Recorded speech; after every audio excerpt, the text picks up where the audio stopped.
Salut les amis et bienvenue sur cette plateforme. Chers frères, chers peuples africains, l'actualité tourne autour du Niger.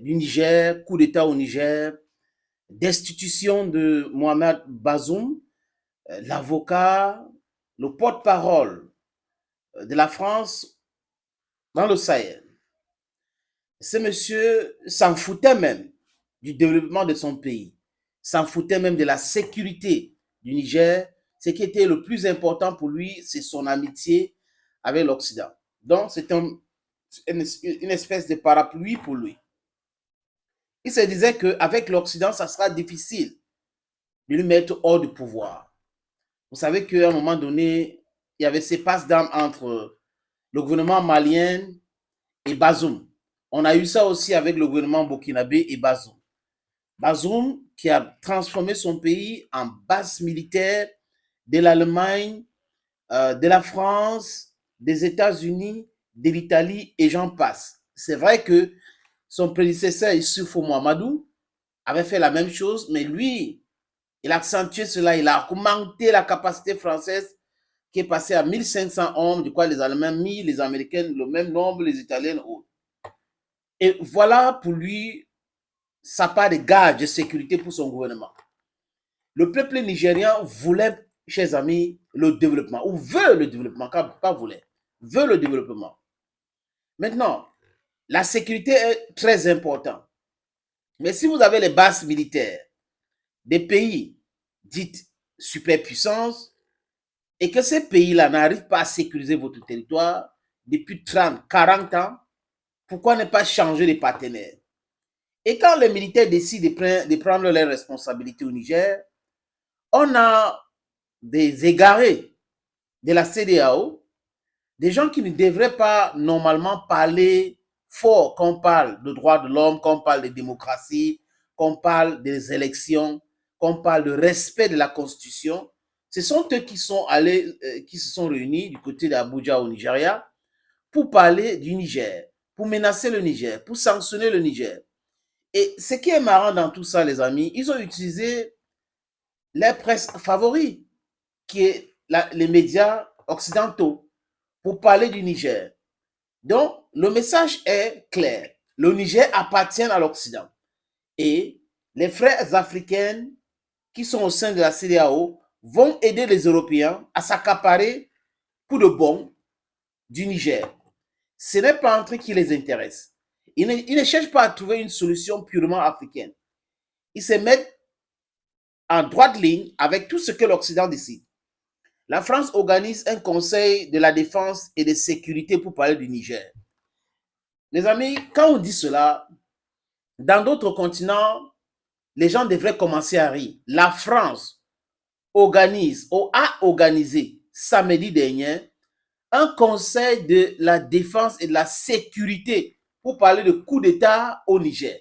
Le Niger qui est un pays souverain. Le Niger qui ne demande rien à la France.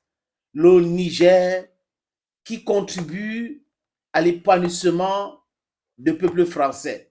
D'uranium, Areva, ça fait tourner les industries en France.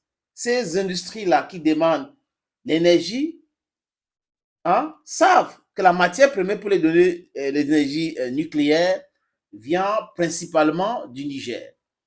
Et les militaires nigériens, je dis encore, chers amis, à l'unanimité, enlève un vassal au pouvoir et la presse occidentale se délecte après le sommet de la CEDEAO. Et on les traite de plaisantins. J'ai laissé l'article là depuis le début de mes propos à dessein. C'est France 24. Si vous en doutez encore, voilà une chaîne de télévision que le Quai d'Orsay, qui est le ministère français des Affaires étrangères et de l'Europe, utilise pour leur agenda, pour leurs sales besoins quand ça concerne l'Afrique. Ils ne peuvent pas parler comme ça ailleurs. Ils vont dire la responsabilité des races. En Afrique, ils parlent comme si c'était des parents. C'est le discours qu'on condamne tous les jours. C'est paternaliste.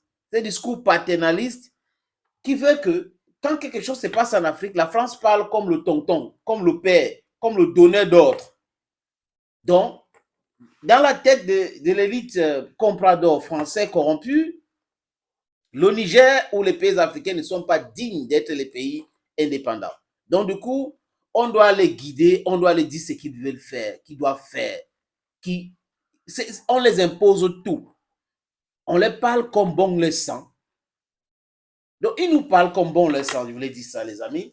C'est exactement la présentation ou le message qui en découle de toute cette présentation-là. Que le Niger n'est pas un pays digne d'être indépendant. Que Bazoum accepte vendre son pays. Que le premier ministre Mahamadou de Bazoum accepte vendre son pays pour leurs intérêts pécuniaires. C'est de ça qu'il est question, chers amis, chers frères africains.